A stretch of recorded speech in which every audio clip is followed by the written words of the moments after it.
Gunner Podcast. Get up, it's the Steve Gunner Podcast.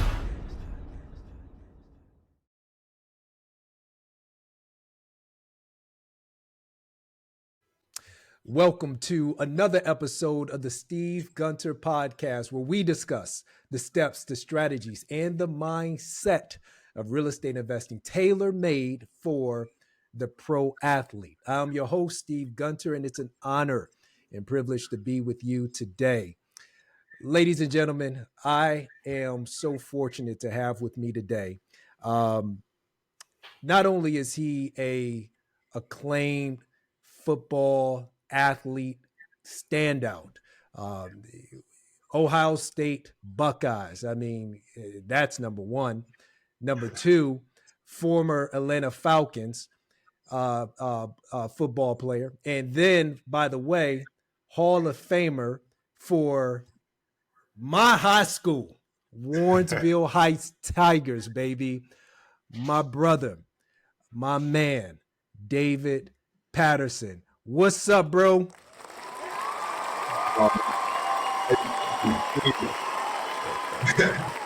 That gave me goosebumps, man. You know what?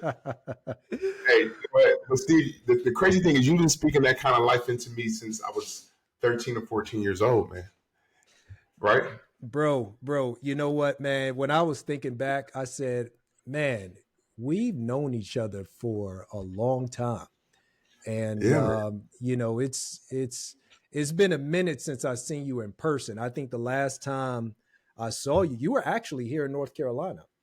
And we met up real quick, and you was here for a quick turnaround, and then you were back on a flight somewhere else. But man, it's always good to see you, my brother. It is, man. I'm just blessed, Steve. You know, man, when we get together, like anytime we do, no matter the successes we've had, and you have an amazing story as well, I just still see us as those two hungry kids, man. Like those kids that would like we sacrificed, man. You were always down to go to the field. You were always down to work, right? You're an older guy that I'm watching. You're always down to work. And Dave, man, you know something? Not to cut you off, because I want you to finish out your thought, but when I was. First of all, this is the first time I've done a night podcast. And so I said, you know what?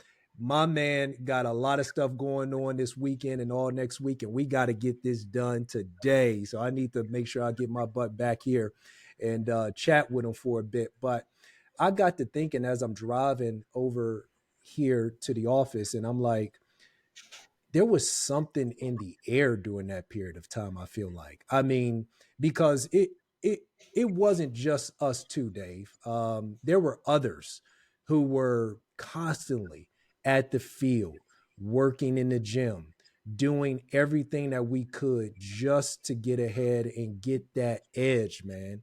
You know what I'm saying? I mean, do you feel like there's a difference when you and I were growing up compared to what you see today in some of the athletes, the younger generation? I do. But you know one thing you got to keep in mind about that time, Steve, and as we look back as like as older guys now are men, the average kid in our community that we were around was under tremendous adversity, right? Like if you just really think about the situations that like most of our friends had, like if you really think about it, you know, most of us people didn't have their fathers, right? Yep. Like it was like a lot of adversity. There were a lot of people's parents that had bouts with drugs or whatever. So these kids, like the kids that we went to school with, they were under tremendous adversity. And at the time, you know, there was no social media. It was our outlet. There was nothing else to like soothe us or like take the pain away from us or whatever we were going through at the time. It was like football was our outlet, right? So if you think about guys like us, we grew up in single parent households. You know, like that time that like maybe you may spend with your kids or your daughter's going into real estate, you know, in the family business. We didn't have that. Nobody was doing that with us. So for the majority of the time we spent up at the field, and guys were hungry, right? There was nothing else. So I wouldn't say that I think kids have access to more things right? And they're exposed to more things. So like for us, we were exposed to like one lifestyle or sports to get out of this lifestyle. I'm not saying that it was a bad lifestyle. It was just that we didn't have the exposure to things kids have now. So I think today's kid, they have more options. They don't feel like this is my only way. So that's why I think when we look back on those kids, it seems as if or these kids nowadays, like they're not as motivated. They just have more options. When I started coaching here in Los Angeles, the kids, they could surf and they can do this, they can do that. It's not like growing up in Ohio. Like we going up to Randall Mall, get some pizza. You remember Randall Mall? Yeah, man, we had nothing else to do, man. Yep. So you get that's my thoughts, man. I just think we were hungry, Steve. I remember the conversation that we would have. You and I, we lived on the same street. Yep. We walk home. And I'll never forget, you came back from the Indiana camp. You had an offer. Like, man, it's possible. Right? So man. It was good times, man. You know something, and you know, you're so right. There's something to be said about less distraction. You know what I'm saying? Like less is more. Yeah. And you're so right, because when we were growing up, man, what we had was just each other, literally. Yeah. I mean, you go outside and you had your friends, and that's all you had. And so we didn't have this, bro. You know what I mean? Yeah. And I used to, and I had a car. Do you remember the Dodge Shadow I had? Yeah. I had like this little Dodge Shadow, man, and we used to like pile up into that car. And so I don't know how many times you've been in that car, Dave, but I know I've had a fair amount of the football team in that little bitty car, and we would ride up to the field and just, you know, get after it, man. Do 7-on-7, do drills, do whatever we needed to do to get ourselves prepared for that season. And to that point, I got a question for you, bro. Yeah. My senior year, all right? Not your senior year, but my senior year. Who was the best player on the team, would you say? Me.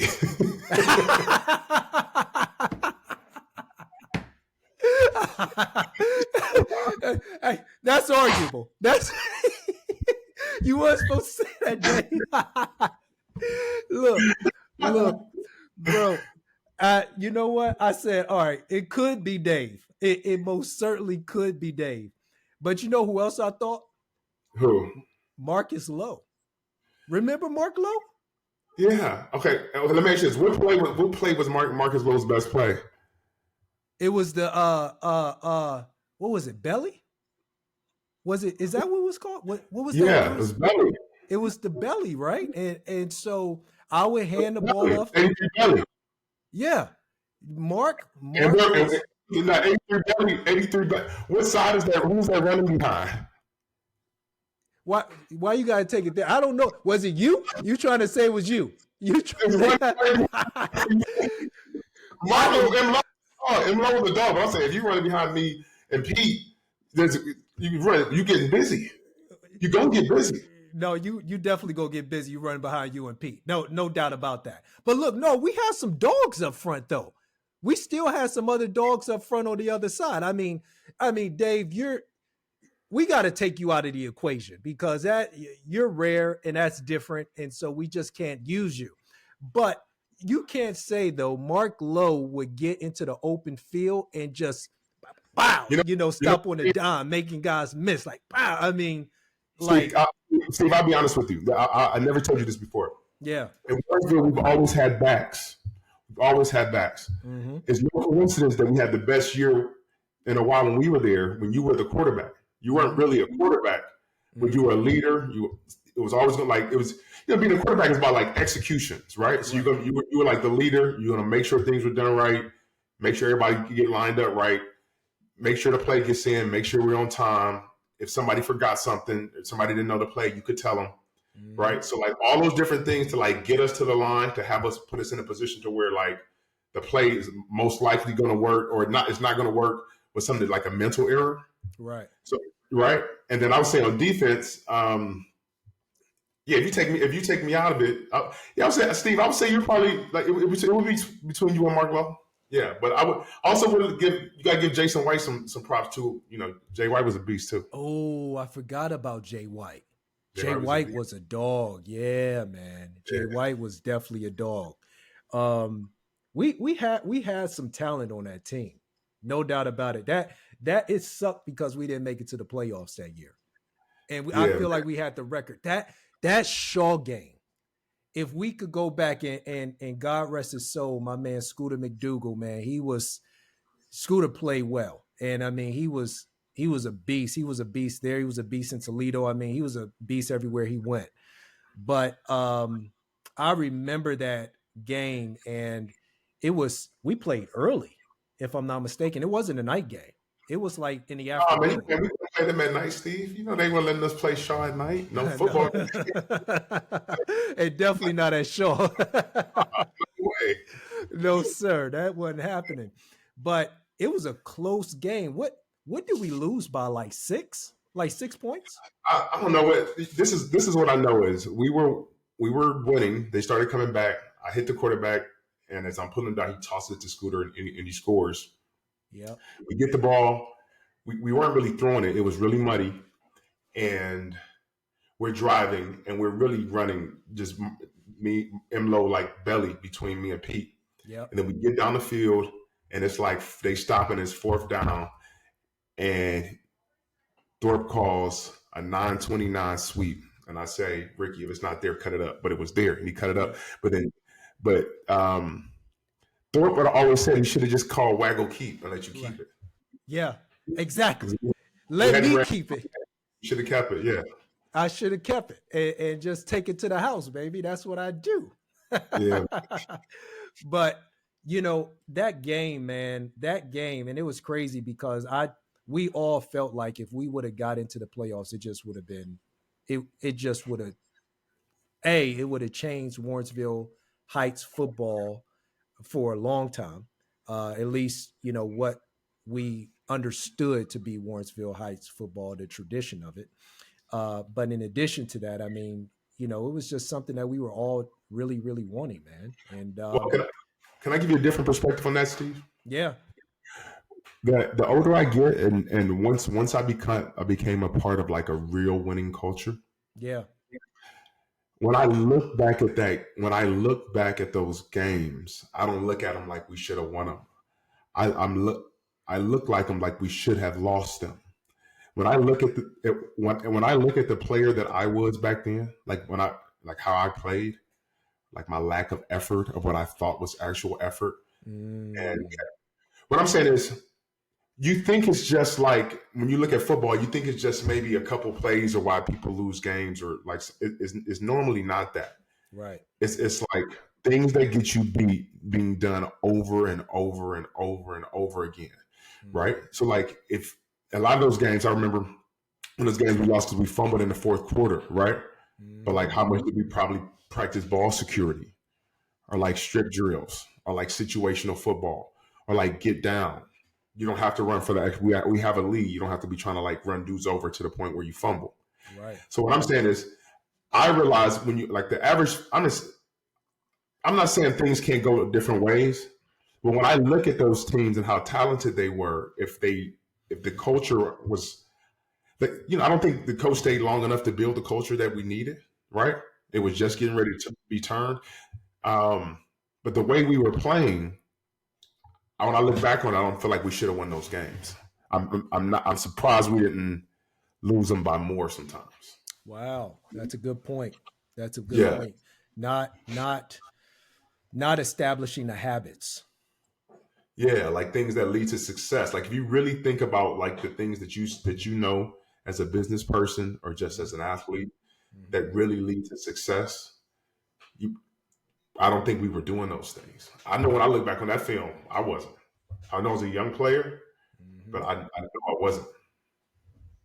Let's you know you're good. You know what I'm saying? I do. 100%, man. Absolutely. I think there's a lot to be said about understanding how to consistently do the little Yes, things correctly. And exactly. those are the most boring things to do.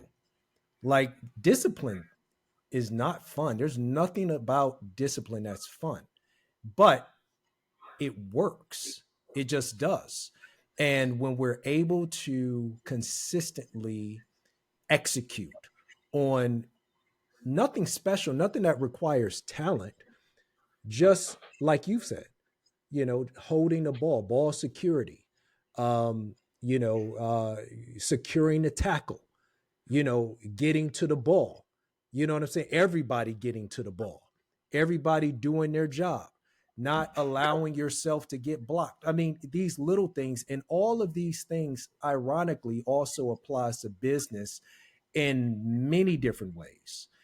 Let's switch gears just for a moment and well, not necessarily switch gears, but let's go to Ohio State. So you have a stellar career at Warrensville High School, and you are by far the top player to ever come out of Warrensville High School um, in the sport of football.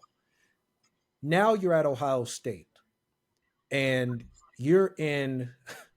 I mean, that's the mecca of football, especially in the state of Ohio. I mean, everybody wants to go to Ohio State when they're growing up. Yeah. You get there and you around some dogs. You know what I'm saying? And if I'm not Coach Tressel, Jim Tressel was your coach at that Yeah. time. And so, you got a legendary coach.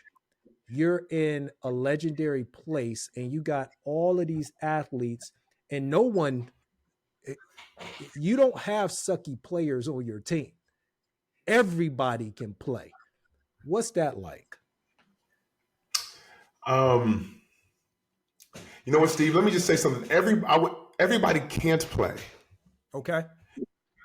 When you get there, I feel like the first day, this may be like a controversial statement, and it may be different now, but the first day, you can tell who can play and who can't.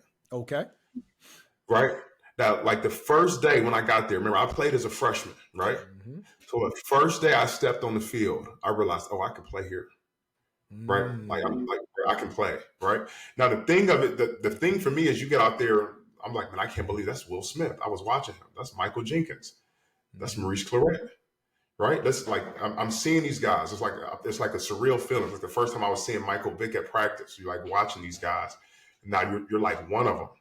Mm-hmm. But when the whistle when the whistle blows and the ball snapped, like it's either you have it or you don't. It's like you can just see really quickly, right? Like the reason why is not when I say guys have it or they don't, it's not always the talent, it's the mentality. That's Does this good. guy have the mentality or do they not have the mentality? Mindset. Because the first day, you know what's gonna happen? Somebody gonna do you like you ain't never got done before. Yep. You know what I'm saying? Yep. The first day, somebody's gonna serve you. Yep. Right? There's not a lot of somebody's going to serve you, and the coaches are going to put you in a position to go against somebody that will serve you. We will start off the very first day. Well, first, this is when you first get there, Steve. You're baptized by a conditioning test we used to have. You don't even you hear about it, right? Yep. The first day you're there, right? Yep. You wake up early in the morning. Well, the night before, Coach Tressel reads this thing, and he's about a lion and gazelle, and either way, the next morning you better wake up running, right? You come from recruiting, right? You're being recruited, and they're hyping you up, and they love you. And you get there, and then it's on. So the next morning, right? First day's picture day. You get your jersey all happy. Next morning, you wake up, and you got a gasser test, 20 half gassers, and you got to run them in your time with a 30-second rest. Yep. 6 a.m. And you're in the stadium, right? Like you in the stadium before, like we coming in here to work. And for the big guys, you run last. So you watch the little guys like you watch them die. Yep. You sit there watching people suffer. You're watching it, right? Yep. Now think about it. You're watching it. We haven't even put the pads on yet. You're watching it. You're watching guys hurting, right? Yep. Now the thing about it, do you have the mentality? That's like the first time. Your mentality. We're about to test your will immediately, right? Mm-hmm. Right, and then then the next day, or whenever the next day or the day after, we get in pads. The first thing we do is like a hitting drill, hoot and holler. And the thing about that, Steve, is it's not random. They would call out the matchups they wanted to see. Mm-hmm. Mango, Patterson, like this, like you up, right? Yep. Right. So I'm going against Nick Mango. He's a first team All Pro in the NFL. Yeah, I remember him. He's a dog. Yeah, He's a dog. That's freshman. You're gonna get thrown in there. So what I mean by is the mentality. He may serve you, but are you gonna keep going? Like the amount that you're gonna have to bring it play after play. Now there's some dudes that's freaks, right? You Ted just running past dudes, but you like the play after play after play after play. You're referring to Ted again. You're referring to Ted again. Yeah. So long story short, Steve, what I'm saying is you can see the mentality on the first day of a guy, period. Then you can see his mentality and his skill set. And either this guy will never play here, this guy may take him 2 or 3 years, or this guy may play red shirt and play whatever. You just know that. So I would say the first thing is you get baptized into like just a different mentality, right, of competition. And everything you do is tracked. Everything you do is filmed, right? So when you're coming from a program like we came from, you're not used to that. You're not used to every rep you take at practice is filmed, right? So it's ultimate accountability. That eye in the sky. Eye in the sky, man. It's ultimate accountability that anytime you don't run to the football, anytime you don't do the right play, anytime you take the wrong step, we will coach. You're going to get coached up on it. They will say something to you about it. The average person. So think about it, right? So now I'm already like this. They're going to run me till I throw up, right? They're going to run the crap out of you, right? Then the level of competition is high. Then the scrutiny is really high. And after that, you got to go and you come from maybe an inner city school, and you got to go to school. Yep. Right? Yep. Yeah. So the idea, Let's so you're hitting on something. And you keep talking about it, the mindset, the mentality, the mindset, the mentality.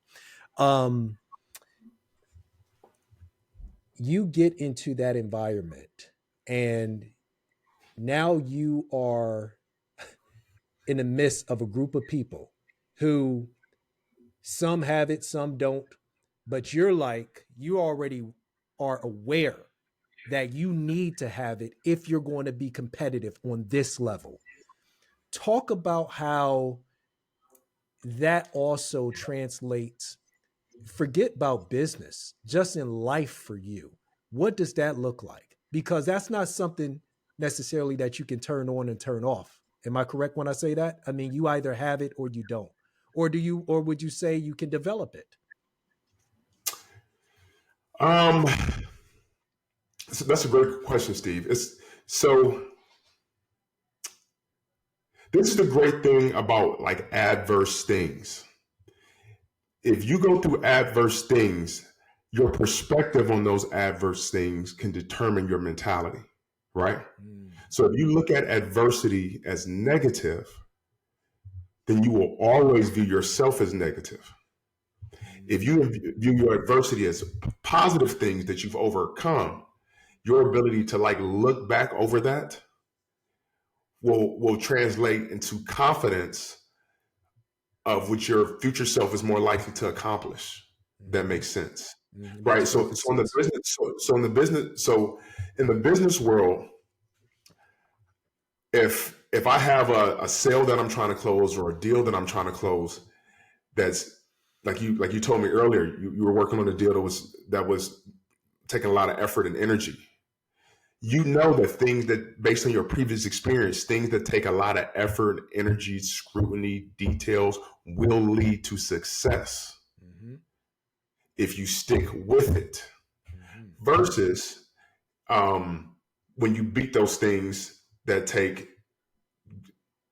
going through a bunch of no's to get a yes, or losing to get a win, and just keep going up. That's the whole thing. Like, you can lose a rep in football, you just keep going, you keep going back up. I may lost against Nick Mangold every time, but I'm gonna keep going back up there. Yep. And I think that's the same thing in business. When you have a deal, or you have a relationship, or you have something that you're trying to do, it's not always going to be something where the yes comes first. And when I think we get used to that mentality to translate it to business, now of course you have to be able to make it. All comes down to decision making and how to read things. But like, people would see you, Steve, and they would think like, oh, maybe he's closed every deal he's done, right? Things are just like, the deals are just, no, it's just handling that adversity. So for me, I think I can look back on my past successes in football, like even though that helmet and stuff back there. Sometimes I'll look at it like, this is who I am. And what I mean by that is, like, when I'm having a rough day at work, or things aren't going however I want them to go, or whatever, I have to look and think, all of that stuff came with that as well. Yeah. There was a time through all of that stuff where I felt that same feeling, but I persisted. So that's what I mean, how I kind of like transition that into the way I look at business, Steve. Yeah. Yeah. That's good. That's really good, Dave. So, and I want to talk business here in just a bit, but after your collegiate career, you move on and you go to the NFL, and now you're at a place where all football players, for the most part, want to get to that pinnacle, man. You know what I'm saying? Like, the NFL is the place. It's like heaven, you know? When you stepped into the Atlanta Falcons stadium, let's just start there. What was that feeling like, man? What was it like to run out for a game and feel the crowd and just, think to yourself, man, I am here? You know what, Steve? Honestly, man, I never got to have that feeling. So I don't know if you know the story, Steve. When I got injured, so I tore my knee my senior year at Ohio State, and back then it was like harder to get a red shirt. So I rushed back and I played, and I didn't play that well, like down the stretch. I think the Michigan game I played okay. I played pretty good in the Michigan game. That was like 5 or 6 weeks after my knee surgery. Then I go to the Senior Bowl. I had 2 sacks in the Senior Bowl. I don't end up getting drafted. So I ended up signing a free agent deal with Atlanta. I get there, playing pretty well. At the first mini camp, the third day of mini camp, somebody steps on my foot, and my foot swells up. They don't know what's wrong with it. Long story short, I have a Liz frame fracture. It was like a really, really bad foot injury. My third day. I don't think we talked about this, Dave. Yeah, I don't think we talked about this before. Yeah. My third day into this dream I've had my whole life. So I had this dream my whole life. Then my third day, career ending injury. I tried to come back, but I just wasn't the same. But can I tell you what I did feel? Even so that I was on injury reserve, and I came, and I was trying to come back. So my second year, I was on the team. I was going through practices, like mini camps. What I always tell about the NFL to people, there's nothing that you can love under any circumstances. That's the whole thing people don't understand about like business or jobs or careers, or like from college to high school. The reason why people's mentality is different sometimes is because I like football, but I don't like I might not like it under the condition of I got to really get hit in my mouth today. Right? Or like when I'm the biggest kid, I like playing under that condition. I don't like playing when everybody's just as big as me. Right. So that's what you run into. I think in the NFL, when I got to the NFL, Steve, you know the thing that I didn't like? I didn't like that my livelihood was based on my ability to play a sport. Right. So even if I was coming back, the thought process with me is just like, man, injuries are that easy to get. Coaches change. I'm seeing all of this stuff. In my rookie year, Bobby Petrino was our coach. He just like walked off the team. So I'm seeing like, I don't know if I want my livelihood based on strictly on other people's decisions. So when I got to the NFL, it was great to get there and to be in a locker room with like Lawyer Malloy and those guys and have those relationships with those guys. But I always felt different than them, Steve. I always felt that I loved football, but I didn't love it under that condition. I see. And so it's perhaps one of the reasons why you also took the approach that you did to begin getting into business and really building something for yourself outside of the sport. Am I right when I say that? It is, man. It is. I think I remember, like Steve, you and I would talk, and we would talk about different things, and I would always think I wanted to get into some kind of business. But it goes back to what we spoke about before. We didn't have a lot of exposure to different businesses, right? So the things that you choose might be limited. But one thing that I did have, and this has been helped me throughout my business career, is my ability to leverage the resources around me. If I have people around me in business that have been successful and that are willing to teach me and willing to invest time in me or pass anything to me, it's been the most valuable thing that I've ever had. I think people underestimate in business. They think it's your idea. It's people that will give you the game. My first job my first real job I ever really had, I owned my own State Farm agency in California. I'm from Ohio. I would not have gotten that opportunity if it wasn't for a guy named D. Miller, Ohio State wide receiver, great, and a big homie to me. I knew he was a State Farm agent. I asked him, can I go by his office and like learn and whatever? And he just let me come by. He didn't even really know me like that. Right. Just poured into me. It was like, man, this is what I did. This is how I set mine up. Boom, boom, boom, whatever. So when I went to speak with the people to get the agency and I went to set it up, I was set up to be successful. So I think for me, my transition from sports to business has been about and will always be about seeking information from others. Man, that is so powerful. And it's funny because I was just having this conversation with a guy on the pod not even a couple of weeks ago. I had this same conversation with a couple of people for the past few weeks, just the power of relationships and why that is so important. I want to talk about something that you and I were discussing offline a couple of days ago, if you can remember. And that was, you were talking about how important it was for you when you were at the NFL Combine and just kind of going through that process of transitioning to the NFL, and you got all of these people who are trying to be in your corner and you don't know any of these people and they're trying to talk to you about, investing your money here, there, whatever the circumstances may be. And you were like, you know what? What I really need is a strong referral. Talk about that for a moment, because that was so powerful. And I want you to kind of give some context to it, if you don't mind. Yeah, that's great, Steve. So basically what I was saying that I noticed, like when I was going through the combine, they had a couple segments. They had like some investment people come in and speak with us about investing. And I noticed that they're like the restaurant that's right there by the combine. It was like a lot of kind of like business people in there.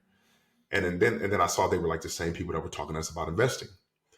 And I remember I was asking them a lot of questions, right? I was asking them questions because I've always been a person, if I don't understand, I'll ask a question. You ask a lot of questions, Dave. I do. and they seem to get frustrated with me asking questions. And then I realized when you are in that position to where you don't have that background, like we were talking about, I used to have like a Series 6 and 63 licenses to sell financial securities and all that stuff.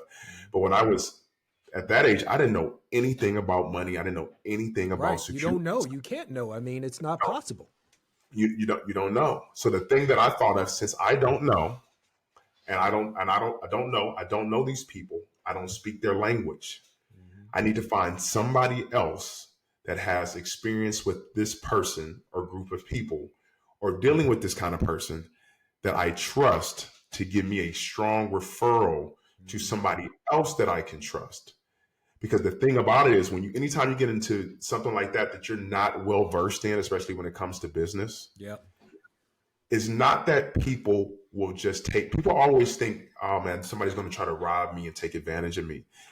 That is one part of it. But the other part, somebody just could be stupid. Mm-hmm. Right? But you don't know they're stupid because you don't know nothing about what they're talking about. Mm-hmm. Right? So the thing is, for me, I will go through it. If I'm trying to find something or help with something, I would go through a chain. There's people I would start to call till I find someone that can give me a strong referral. And I think so many young athletes, they don't have strong referral. Well, it's different now. You can pretty much learn about anything you want to if you really want to learn. Yeah. But some young athletes or some people, they may not want to learn. And when you entrust things that really are important to people, you have to make sure that you trust them. How powerful has your network been in building your business career over the past several years? It's my network is my net worth. Mm. It's more powerful than any idea that I have, any product that I can sell. I watched an interview when it was Keith Sweat. Mm-hmm. No, I take it back. It was Teddy Riley. Teddy Riley was in the Breakfast Club. Okay. And he said something that just was profound to me about why I value relationships over money. He talks about a time where Teddy Riley, like he's a big producer, talked about this time when he was flat broke. He went flat broke. Mm-hmm. And then his friend, Keith Sweat, signs a record deal and says, I want him to be my producer. Immediately puts him back in the game. He put him back in the game faster than he could have put himself back in the game, right? Mm-hmm. You understand what I mean by that, Steve? It makes perfect sense, yeah. Because this is what I know is that people think that we don't have a lot of time, right? So the idea, I was thinking about it like to say you're at the base of a mountain Mm-hmm. and you're trying to get to the top of it. If I found the trail to get up the mountain, if I fell down, I could walk back up there. Right. Right. Right. Or if I walk down, I can like show somebody else how to get back up there, which saves you time. Mm-hmm. That's what your relationships do. Relationships are leveraging other people's used experiences together with yours to be more of like a force. It's like a force when you have a network because we all have leveraged experiences, especially if we can leverage experience in the same industry. So that's why I like when you're in an industry, you have to have strong relationships in the industry because you can leverage everyone's experiences. There's very rare that any industry I've been in, once I've been in industry, that I'm speaking to someone for the first time that I don't know anything about them. Mm-hmm. Mm-hmm. Right? That's good. It's very rare that I'm going to run into somebody in a sales situation where I don't already have. So, and I'm not saying you judge people by a book by their cover, but it's an industry, Mm-hmm. right? Mm-hmm. And you have relationships. So once you get intertwined, it's a bunch of conversations and you just learn. Yep. And you put puzzles together. So it's been everything for me, Steve. The last few jobs I've had, I've learned about them through relationships. I learned about the openings through relationships. In your career, I would imagine also one of the things you've had to do is build out a team of people, people that you can trust, people that you know that they have the expertise to get things done. How do you go about building out a team for yourself when it's when you're taking on either it's an investment opportunity or a business opportunity? What does that look like for you? Um, I like people that are good at the things. This is one thing I learned at Ohio State. I like people that are good at the things that don't take talent, right? It doesn't take talent to be prepared. It doesn't take talent to give effort. There's a variety of things that don't take talent. Yeah. So those are things that I look for first over any skill set that you may have. I think that's number one. For me, number two is communication, right? People that are okay with communicating. And I don't mean like micromanaging, just a very open line of communication. Because Steve, I always say, if there's a void in communication, negativity will fill it. Right. I like that. Yeah. Man. So if you're not able to be in like strong communication with people, most likely things just in a business setting won't go well. Yeah. And then I think the other thing is Ray Dalio wrote a book called Principles, and it talks about principles to life and principles to business. And one of the things he speaks about in there is radical transparency. Mm-hmm. The idea that if I'm in a business setting with you, we should be able to be transparent with each other. Number one, that builds trust, but also it means you have to have thick skin, like not in like a negative way, but the communication needs to be where we can communicate. Then the next part of that is like your skill set. Now it's hard to find all of these things in somebody, right? Mm-hmm. But the number one thing is communication, Steve, because even on teams, or you may inherit somebody on a team, especially in corporate America. And I think it's just like I think of it like quarterbacks and coaches, right? Mm-hmm. So you're a head coach and inherit a quarterback and you want to run a spread offense, but he can't run the spread. You could try to make that quarterback run the spread and force him into your offense. Mm-hmm. Or I'm just going to ask you to do the things you do well. And I think a lot of times in business, you don't need a well-rounded player all the time. Right. Everybody can't be like the most versatile salesperson. Everybody can't be I can do everything well. I'm good in person. I'm good on the computer. I'm good on this. I'm good on that. It's very hard to find that. So my thing is, if I have somebody that does one or two things well, right? Like you could throw a short ball or whatever, or you could run this play. That's what I'm going to ask you to do at a high level, at a high clip.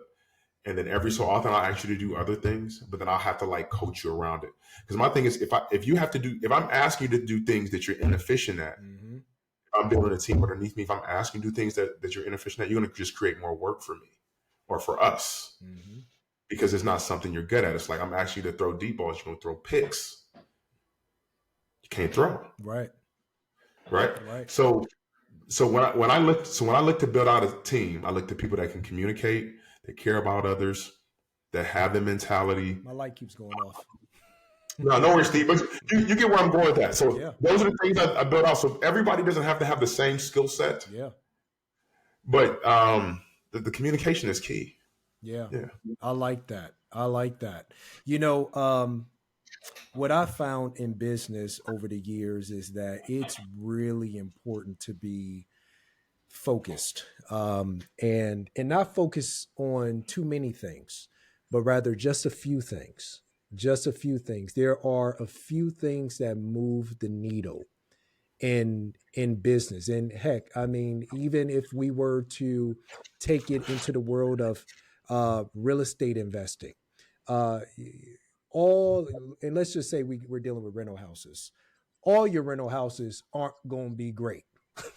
You know what I'm saying? You're going to have a couple, and then the others are going to, you're probably going to break even on a few. You're probably going to be losing money on some.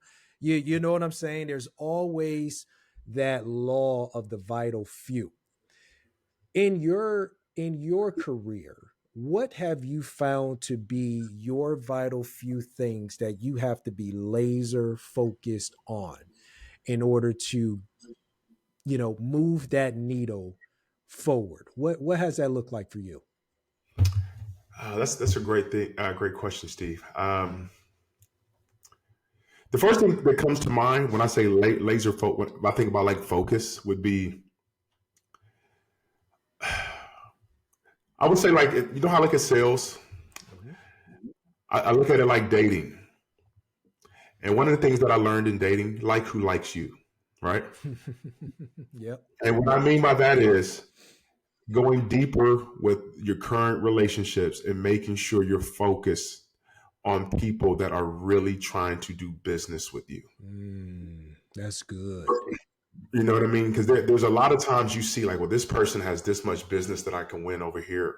But the truth is, it's so many other reasons why you may not get that business or get that time, and you could be chasing. But it's always easier to maintain business that you have or grow business that you already have. So my laser focus is going deep with the people that I work with, right? And then deepening that relationship to a partnership. If the relationship's not a partnership, then we need to continue to go deeper. So I want to be laser focused. Say that again, Dave. So say that part one more time, please. That's real rich. Go ahead. I said If the relationship is not a partnership, if the relationship is not a partnership, then that means I need to go deeper. I'm still in that one, man. Yeah, I'm definitely still in that one. Okay, I'm sorry, I cut you off. No. So I would just say, Steve, that's my area of focus. Yep. When I speak to customers or I speak to people. Yeah, man, that's the whole thing I think about being in business and if you're people facing, if you love people, the relationships will come naturally, right? And if you do right by people, if you do what you say you're going to do, if you're genuine with people, and people, the average person likes who likes them as well, right? I think we always overcomplicate things in business, right? The number one thing, people want to make money, but the number one thing is people want to do business with people that they want to do business with. I was just having this conversation with a good friend of mine earlier today, and we were talking about how important it is to be relational and to lead from that standpoint, to lean into that. And I think I shared this with you as well. I remember a time in my career when I felt I was very transactional, and oftentimes I was always focused on new business, bringing in somebody new, transactional, just trying to get the transaction. And then after the transaction was over, I didn't lean into that relationship. Heck, even during the transaction, I wouldn't lean into the relationship, not like I could have. And these days it's quite different. My relationships are obviously quite rich, far better than what they were in previous years.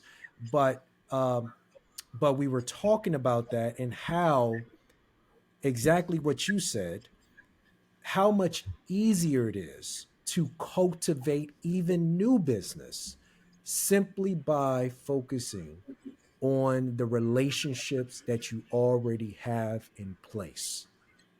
Yeah. Well, can I tell you one thing why that is, Steve? Yeah. As a young man, yeah, because it comes with confidence. Because as a young man, you still think the reason you're getting the sale is because of the company. Yep. Right. Yep. When as you become a more experienced salesperson, you realize I'm getting the sale because they like Steve. Right.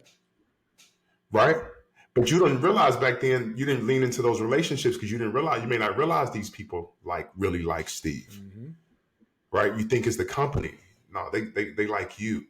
So I think, and also we were talking that as a young person, but that also comes because you're hungry. Right? Like a lot of times people look at hungry for the business.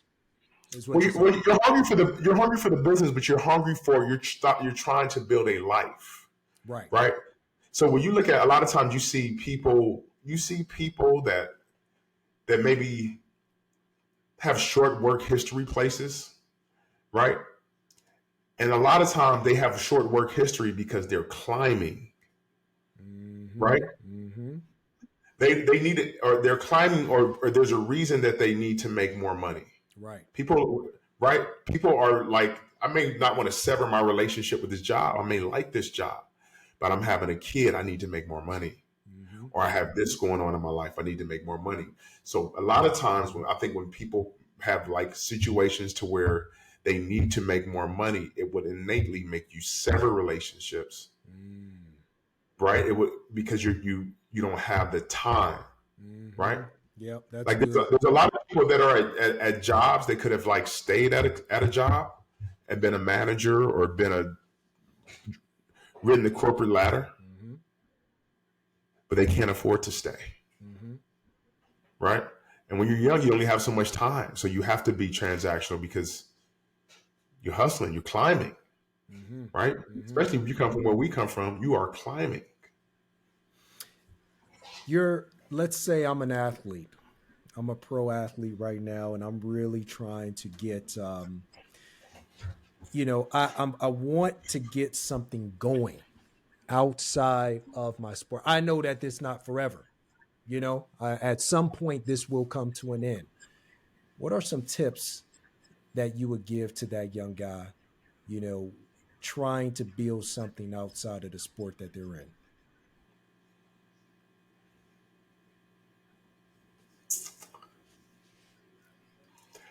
I would say knowledge is always the key, right?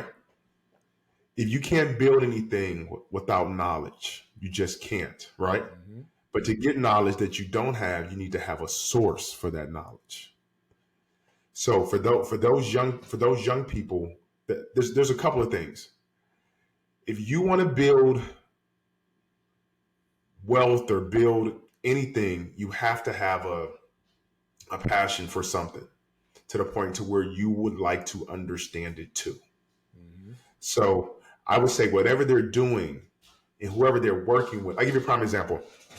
I had a doctor that I'm working with recently. I had never worked with this doctor before.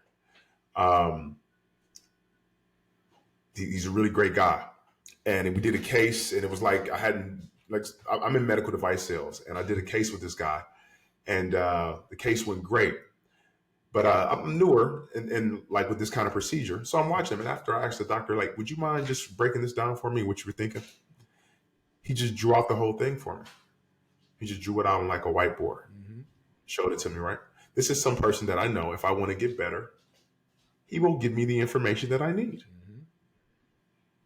Right, but I'm in business with him. Right, I work with him. I help him. Right, I'm his rep for said product. Right. But the fact that he's willing to answer my questions is more valuable than any product I could provide him or any money I can get from selling him a product.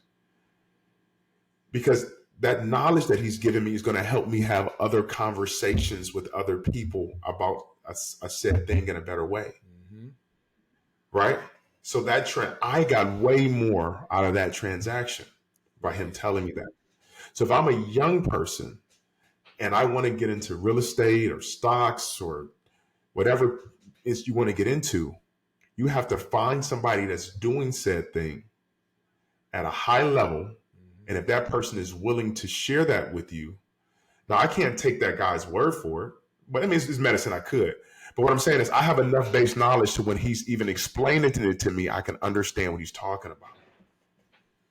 Do you understand what I'm saying with that, Steve? Yeah, that's good. So like I've educated myself to the point, I'm not a guru like him. He spent his whole life doing medicine, right? I know my product, I know my disease state that I'm helping with, right? But my ability to have a conversation with him, I have to have a base level of knowledge or what he told me would have meant nothing. So if it were me, I would find somebody that I could learn from, but I will also educate myself to where the conversation is based on that person asking questions. To that point, I want to cut you off just for a moment because, David, as long as I've known you, you've always been a person who asks questions. That's just really a part of who you are. And there's something to be said about asking, questions and asking the right questions. Some people don't know what the right questions are to ask. How do I start to, I'm interested in whatever I want to pursue. Where would you start in order to make yourself more knowledgeable before you get to that source, because you don't want to waste somebody's time either. Yeah. And just kind of show up and say, can I meet with you? And then, it's the meeting turns into, a conversation that's going nowhere. But where would you start in terms of gathering credible information so that when you do meet with whoever that person is, you actually have something of substance to discuss? Um, there's different kinds of information, right? Mm-hmm. There's information and then there's strategy, right? So Steve, you're a real estate guru, right? But all of the law stuff, and this is a that and that is a this, and this happens when you do this, and this happens when you do that, and money changes hands like this. These are things that are like absolutes in a government regulated industry, to where if you really wanted to learn said thing, you could do the research to find said thing, and it's pretty standard across. You're not going to find, state to state varies, but you're not. And there's enough information published online about North Carolina real estate rules Right. in whatever field you're trying to do, to where you can learn that.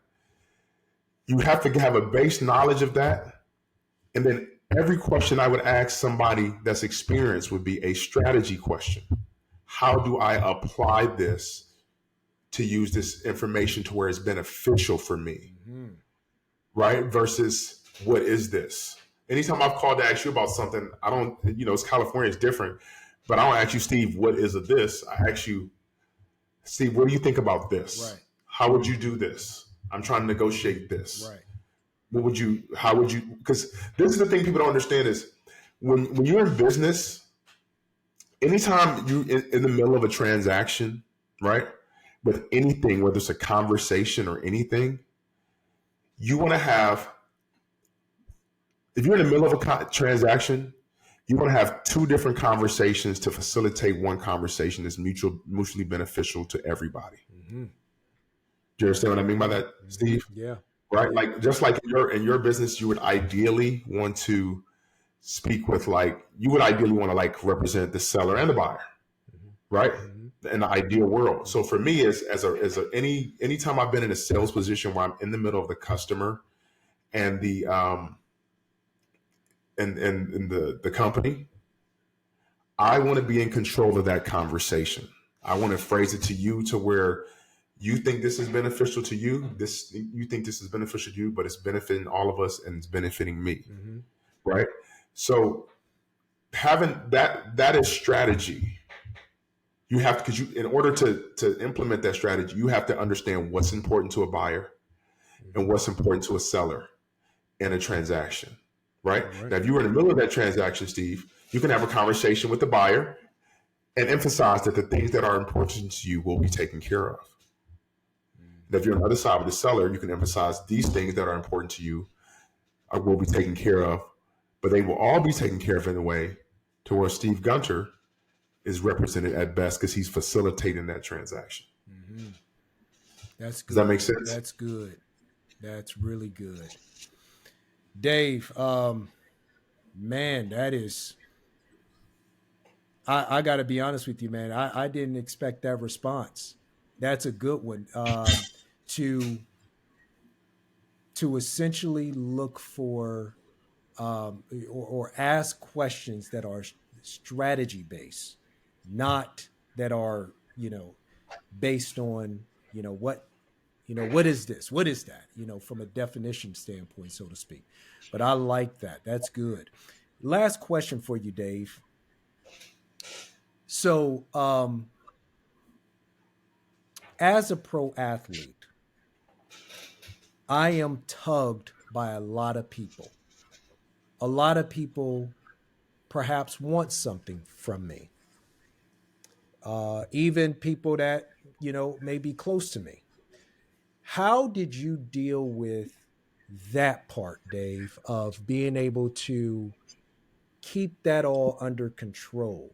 Because obviously you're trying to build a life for yourself, you're trying to build a career, but sometimes you have others who want to latch on to your success. and, essentially benefit from who you are. How did you deal with that? Or how do you deal with that? You know what, Steve, anything with like stuff like that, it goes back to like our initial thing we talked about. My relationships are always of a higher value than any title, any job, any career, any football, any of that stuff, right? So those things will always take precedence for me. So I think my ability to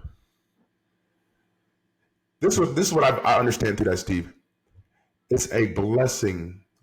It's not easy, but it's a blessing when people want your time. It's a blessing when time from you or intention from you makes other people feel good, right? And for me, I enjoy that. Now, the thing about it is you do have to set boundaries with people, right? Yeah. And I think my biggest thing is if you set boundaries with people and they respect your boundaries, that's always going to be like the best way to go. I think when you don't set boundaries with people and then you get upset with them for like overstepping your boundaries that they don't know about, I think that's where people get into situations with family members and things like that. But it all really comes down to communication, right? Because how somebody may view something or how they may view you or how they may view how much money you have or how they may view whatever you have going on in your life, it may not be true, right? True. Right. But I think, people can judge people judge on how you treat them, man. And you can't please everybody. But I think I want to say it's an art to it, but you still have to care about people, right? Like you can tell somebody no or don't give up your time, but you don't have to be like a jerk about it, Yeah. David Patterson, man, so appreciate you, my brother.